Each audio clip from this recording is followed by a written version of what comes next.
Good morning students. Good morning sir. बेटा volume सुनाई दे रही है? Good morning sir. Morning. Yes sir. Board आपको अच्छे से नजर आ रहा है? Yes sir. ठीक है बेटा, आप वॉइस को म्यूट कर लीजिए। शुरू करते हैं। हमारा टॉपिक चल रहा था, प्रकरण चल रहा था समास, और हमने इसके पहले भाग में सीखा था कि अगर दो शब्दों को हम मिला देंगे, दो शब्दों का योग कर देंगे और उससे जब कोई एक सार्थक शब्द बन जाएगा तो उसे हम समास कहेंगे। दो शब्दों का सार्थक योग या दो शब्दों का सार्थक मेल समास कहलाता है। जो पहला शब्द होता है उसको प्रथम पद और दूसरा जो शब्द होता है उसको हम द्वितीय पद कहते हैं। फिर हमने समास के भेद देखे कि समास के भेद हैं 6। पहला समास था द्वंद्व समास, पहला भेद था द्वंद्व समास। अगर हमें ऐसा पता चलता है कि दो शब्द जो दिए गए हैं दोनों एक दूसरे के विलोम हैं, या फिर सात सात अक्षर वो प्रयुक्त होते हैं, काम में लिए जाते हैं, तो हम समझ जाते हैं कि वहां पर द्वंद्व समास है। और परिभाषा आपने जान ही ली थी, जहां दोनों पद प्रधान होते हैं वह समास जिसके दोनों पद प्रधान हो और तथा या का उसमें लोप होता है। जब द्वंद्व समास का समास विग्रह करते हैं तो विलोम शब्द है तो उनके बीच में या लगा देंगे, और जब साथ साथ आने वाले आते हैं तो उनके बीच में और लगा देंगे। इसके बाद दूसरा भेद हमने देखा द्विगु समास, कि पहला पद संख्यावाचक और दूसरा पद गौण होता है। शुरू में हमें कोई ना कोई संख्या को बोध कराने वाला पद दिख जाए तो वहां द्विगु समास होता है, और जब हम समास विग्रह करते हैं तो समूह या समाहार का प्रयोग करना होता है। तीसरा भेद भी हमने पढ़ा कर्मधारय, जिसमें विशेष्य और विशेषण का प्रयोग होता है। एक पद दूसरे पद की विशेषता बताता है। काला सर्प है, हरा वृक्ष है, दीर्घ पुरुष है, वीर बालक है, ऐसे। तो विशेष्य और विशेषण का प्रयोग हुआ है तो वहां पर हम जान जाते हैं कर्मधारय समास है। और जब उसका समास विग्रह करते हैं तो है जो का प्रयोग करना होता है। यहां तक हमारी बात पिछली क्लास में हो चुकी थी। अब हम अपनी बात को आगे बढ़ाते हैं, टॉपिक को आगे बढ़ाते हैं। चौथा जो भेद है समास का, अव्ययी भाव समास। इसका प्रथम पद देखो क्या है, अव्यय। और अव्यय पद जो कभी परिवर्तित नहीं होता है या जिस पर लिंग वचन या काल का प्रभाव नहीं पड़ता है, अव्यय पद। आप इसे दूसरी भाषा में भी समझ सकते हैं, उपसर्ग।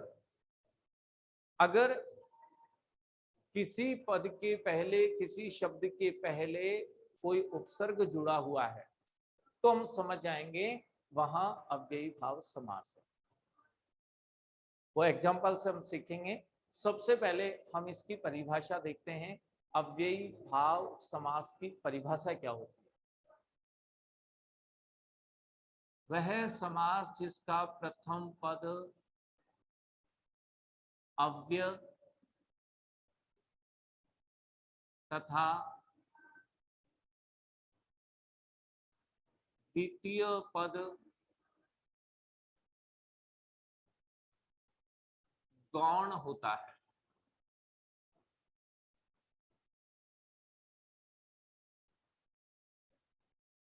प्रथम पद गौण होता है तो वह अव्ययी भाव समास कहलाता है। वह समास जिसका प्रथम पद अव्यय तथा द्वितीय पद गौण होता है तो वह अव्ययी भाव समास होगा। वहां अव्ययी भाव समास होगा। पहचानने के लिए हम अव्यय को समझे कि प्रथम पद अव्यय होता है। अव्यय को आप उपसर्ग से समझ सकते हैं कि हमें कोई ऐसा सामासिक पद दे दें जिसके शुरू में कोई उपसर्ग जुड़ा हुआ है, तो फिर उस उपसर्ग को हम देखकर जान जाएंगे कि यहां पर अव्ययी भाव समास है। आप केवल उपसर्ग देखें कि शुरू में उपसर्ग लगा हुआ है तो फिर वहां अव्ययी भाव समास होगा। आपके लिए पहचान बिल्कुल आसान हो जाएगी। या फिर एक जैसा ही पद दो बार लिखा आएगा, दिन दिन या दिनों दिन, रातों रात, हाथों हाथ, एक जैसा ही पद दो बार लिखा आ जाए तो वहां भी अव्ययी भाव समास होता है। तो दोनों पहचान ध्यान रखेंगे। शुरू में अगर उपसर्ग लगा नजर आए तो भी अव्ययी भाव समास होगा, पहचान जाएंगे।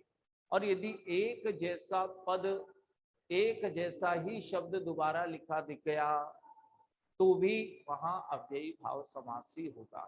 अब पहचानना बहुत आसान हो गया हमारे लिए।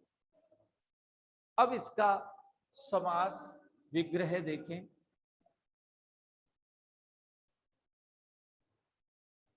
तो समास विग्रह के लिए बड़ी आसान चीज है। देखिए, कोई निश्चित नियम नहीं है।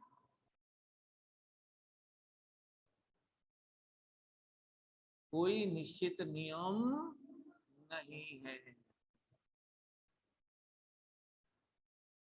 अन्य जो समास के भेद थे उनमें बिल्कुल निश्चित था कि द्वंद्व समास है तो और तथा या, इन दोनों में से किसी का प्रयोग करना पड़ेगा।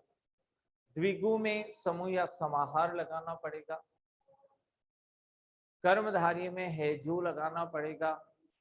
तत्पुरुष आगे आएगा, किसी ना किसी कारक का चयन लगाना है। और बहुव्रीहि आएगा तो उसमें है जिसका, है जिसकी, है जिसके, ऐसा लगाना पड़ेगा। लेकिन अव्ययी भाव समास को पहचानना भी आसान कि शुरू में कोई उपसर्ग दिखाई देगा या एक जैसा पद दो बार लिखा होगा तो अव्ययी भाव पहचान जाएंगे। और समास विग्रह के लिए भी हमें कुछ याद नहीं रखना है। ये कहता है कि हमारे समास विग्रह के लिए कोई नियम नहीं है, जैसा विग्रह आप चाहें केवल उसको स्पष्ट करना है, उस तरह से लिख देना है, बाकी कोई निश्चित नियम नहीं। इसलिए अव्ययी भाव समास में समास विग्रह कभी गलत होता ही नहीं है। क्यों? क्योंकि कोई निश्चित नियम नहीं। अब हम कुछ एग्जांपल्स लेकर के इसको सीखेंगे, समझने का प्रयास करेंगे।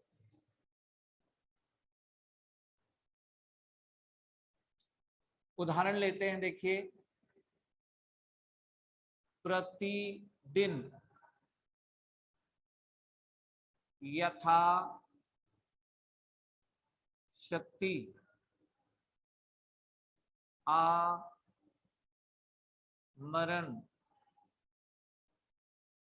दुर्जन,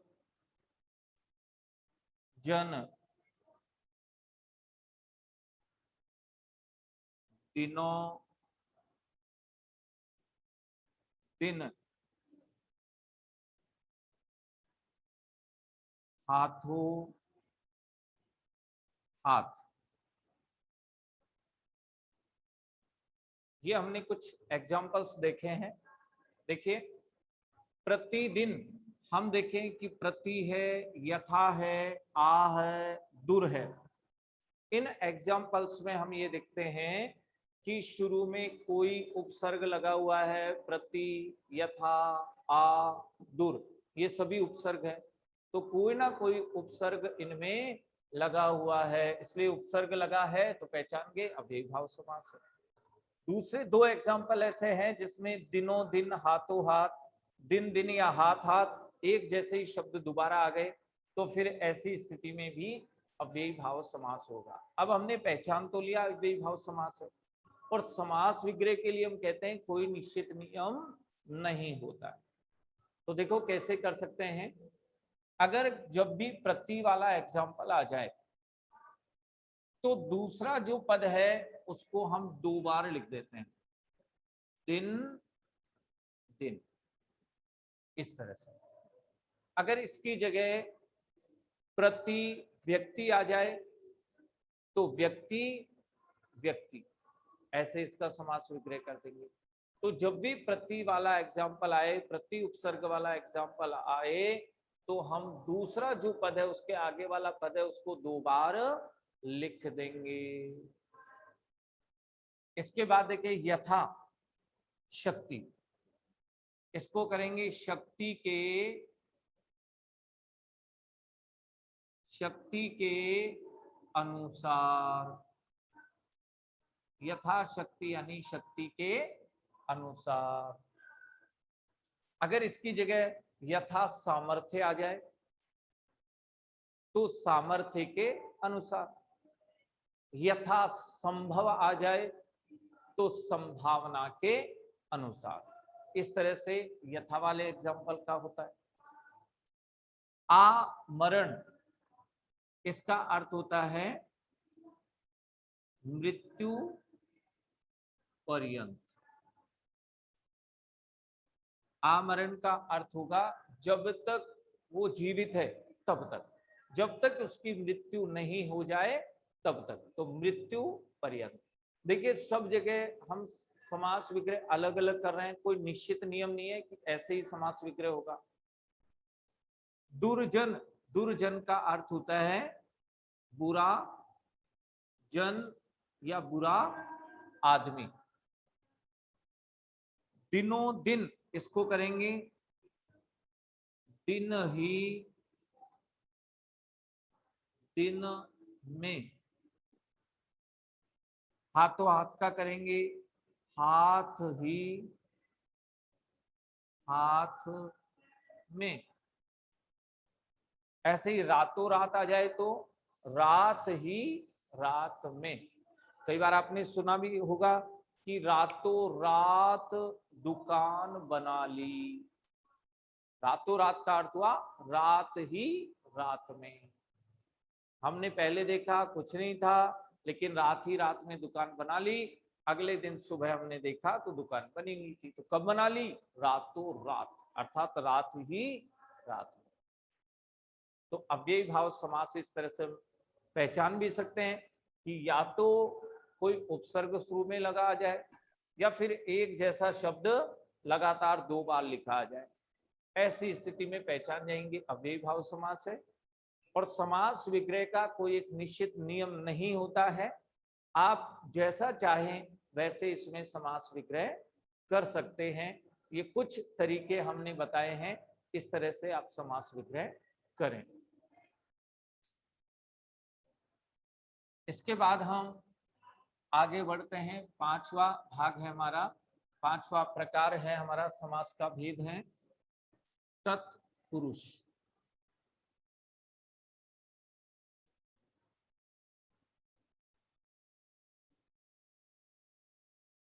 तत्पुरुष समास परिभाषा है वह समास जिसमें कारक चिन्हों का लोप होता है। वह समास जिसमें कारक चिन्हों का लोप होता है तत्पुरुष समास कहलाता है। अगर जो हमें सामासिक पद दें और हमें पता चल जाए कि इन दोनों पदों के बीच में किसी ना किसी कारक का चिन्ह आएगा। कारक हम जानते हैं, कारकों के चिन्ह भी हम जानते हैं। तो अगर हमें पता चल जाए कि इस सामासिक पद में इन 2 पदों के बीच में किसी ना किसी कारक का चिन्ह छिपा हुआ है, समास विग्रह करेंगे तो कारक का चिन्ह निकल के आ जाएगा। तो कारक का चिन्ह यदि प्रयुक्त होता है दोनों पदों के बीच में तो हम समझ जाएंगे तत्पुरुष समास है। समास विग्रह में क्या होगा? जो कारक का चिन्ह छिपा हुआ था, कारक के चिन्ह का प्रयोग हो जाएगा। कारक चिन्हों का प्रयोग होता है। जिस कारक का चिन्ह छिपा हुआ है, समास विग्रह करने पर उस कारक का चिन्ह बाहर निकल के आ जाएगा। समास विग्रह में हम कारक के चिन्ह का प्रयोग कर देंगे। तो उदाहरण से हम समझते हैं इस बात को। सर दिख नहीं रहा। देखिए, ग्राम गत,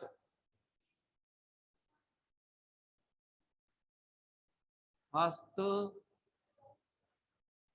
लिखित, देश निकाला, हवन सामग्री, रसोई घर, भय भीत,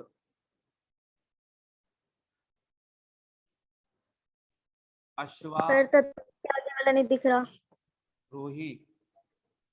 ये बेटा अपनी वॉइस को म्यूट रखें, लास्ट में आपको मौका मिलेगा, फिर आप अपनी बात पूछें।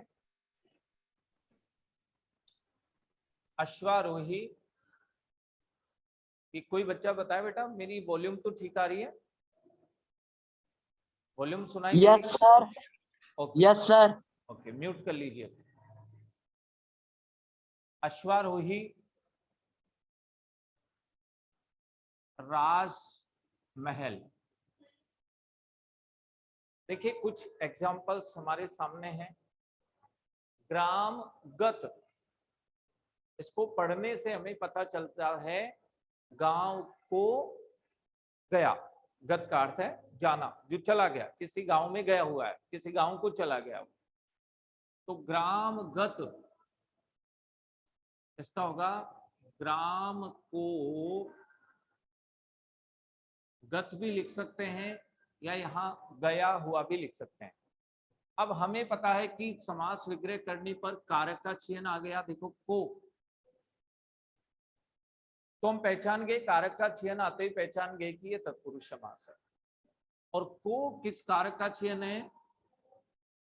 कर्म कारक का। तो इसे कह देंगे कर्म तत्पुरुष। तत्पुरुष समास तो है ही है क्योंकि कारक का चिन्ह आया है, लेकिन जिस कारक का चिन्ह आता है तत्पुरुष के पहले उस कारक का नाम भी लिख दिया जाता है। तो ग्राम को गत, कर्म तत्पुरुष हो गया। आगे देखिए, हस्त लिखित, समास विग्रह होगा हस्त से लिखित। अब यहां से आ गया, पहले आगे वाला एग्जांपल देखेंगे। देश निकाला, देश से निकाला।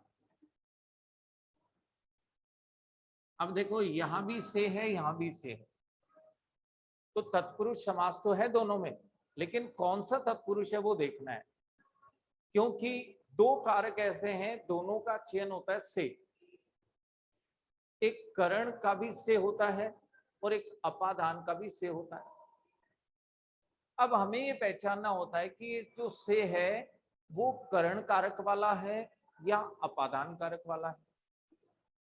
तो हम देख लें, जब से ऐसा हो जिससे कोई व्यक्ति जुड़ा हुआ है, वो काम जुड़ा हुआ है, संपर्क बना हुआ है, तो फिर वहां करण कारक आएगा। और जहां से अलग होने के काम आ रहा है, पृथक होने के काम आ रहा है, तो फिर वहां से आएगा अपादान कारक वाला। तो देखिए, हस्त से लिखित, हम हाथ से कोई भी चीज लिखेंगे तो पेन और उस पेज का संपर्क बना हुआ है, हम जुड़े हुए हैं। तो जहां संपर्क बना रहता है, जहां जुड़ा रहता है और वहां से आ रहा है, तो फिर वो करण कारक होता है। तो यहां होगा करण तत्पुरुष।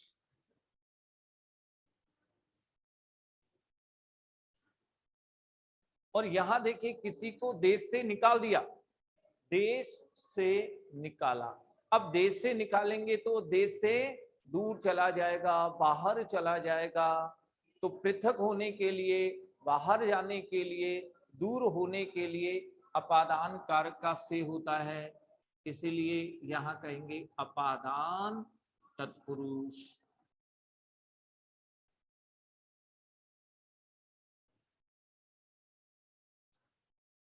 हवन सामग्री, हवन की नहीं होता बेटा, हवन के लिए होता है। हवन के लिए सामग्री, हवन की सामग्री नहीं होता, हवन के लिए सामग्री।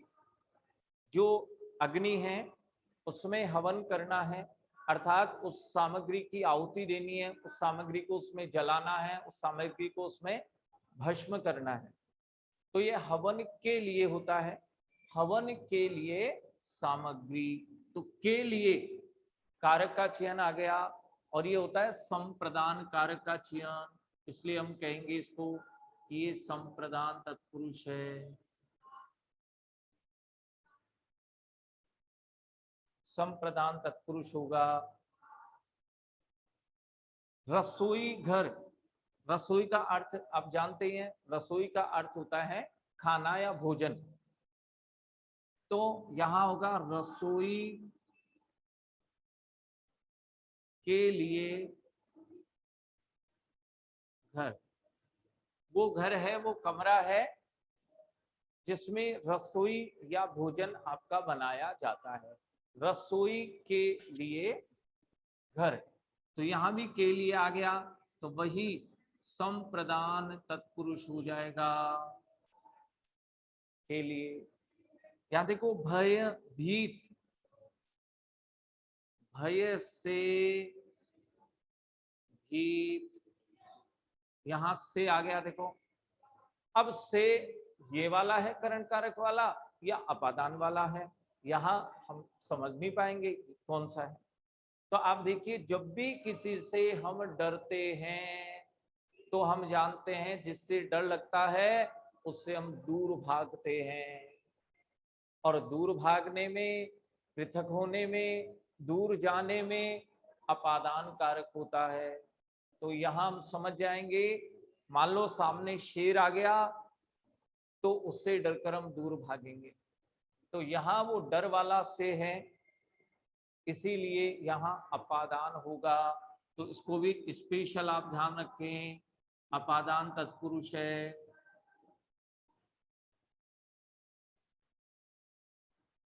जहां भी भय की बात होती है और वहां से आ गया तो अपादान तत्पुरुष होगा, ध्यान रखेंगे। अश्व हम जानते हैं घोड़े को कहते हैं, अश्वारोही समास विग्रह होगा अश्व पर आरोही। जो अश्व पर, घोड़े पर बैठता है, अश्वारोही उसे ही कहते हैं, अश्व पर आरोही।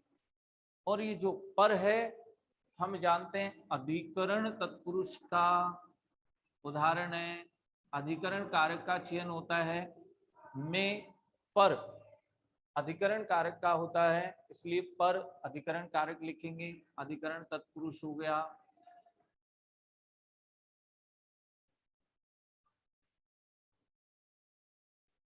राजमहल, यहां राज का अर्थ राजा से लगाएंगे, राजा का महल, राजमहल राजा का महल। तो यहाँ का आ गया, हम समझ गए कि संबंध कारक का चयन होता है, तो यहाँ संबंध तत्पुरुष होगा। इस तरह से हम तत्पुरुष समास को समझ सकते हैं, जान सकते हैं कि जहां भी हम ऐसा जान जाए, पता चल जाए कि कारक का चयन छिपा है, किसी ना किसी कारक का चयन छिपा है, तो समास विग्रह करने पर कारक का चयन आएगा, और उस कारक के चयन से ही हम पहचानेंगे यहाँ तत्पुरुष समास है। और तत्पुरुष समास से पहले हम उस जिस कारक का वो चयन है उस कारक का नाम और लिख देते हैं। अब हम आगे बढ़ते हैं। हमारा जो अंतिम प्रकार है, अंतिम भेद है समास का, बहुव्रीहि, उसको हम पढ़ते हैं।